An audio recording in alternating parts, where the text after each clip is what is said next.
দাদা আপনারা? আমি আপনার এই রামসামের বেডগুলোকে পরিষ্কার করছি। এইবারে আমি যে ফুলগুলো আছে এইগুলোকে রেডি করব।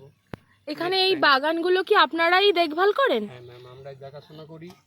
এই বাগানে আমাদের এখানে শুধু এই ফুলের বাগান না, সবজির বাগান, তারপরে অনেক রকমের ফসল আমরা এখানে হয় এবং সেই ফসলগুলো আমরা চেষ্টা করি আমাদের গেস্টদেরকে খাওয়ানোর জন্য, গিফট দেওয়ার জন্য। ও আচ্ছা আচ্ছা। আর এত বড় এরিয়া আপনারাই, এই এত বড় একটা এরিয়া আপনারাই এর সব? জন্য আমাদের লোক আছে, আমাদের প্রায় 10 জন 12 জন আমরা আছি। আচ্ছা, আপনারা কি আশেপাশেই লোকালে থাকেন নাকি? হ্যাঁ ম্যাম, আমরা সব লোকালেই থাকি।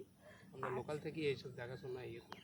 ও ঠিক আছে। কি শাকসবজি কি এখানে লাগান নাকি? হ্যাঁ শাকসবজি ম্যাম, আমাদের এখানে কলমি শাক, কুটনুটি শাক, তারপর বিভিন্ন ওগুলো দিয়ে রান্না হয় নাকি? হ্যাঁ, ওগুলো দিয়ে রান্না হয়। আচ্ছা আচ্ছা। তারপরে গেস্ট। আপনার নামটা দাদা? আমার নাম হচ্ছে শ্যামল মাহান্ত। আচ্ছা, ধন্যবাদ দাদা, হ্যাঁ, ধন্যবাদ। নমস্কার ম্যাম, নমস্কার।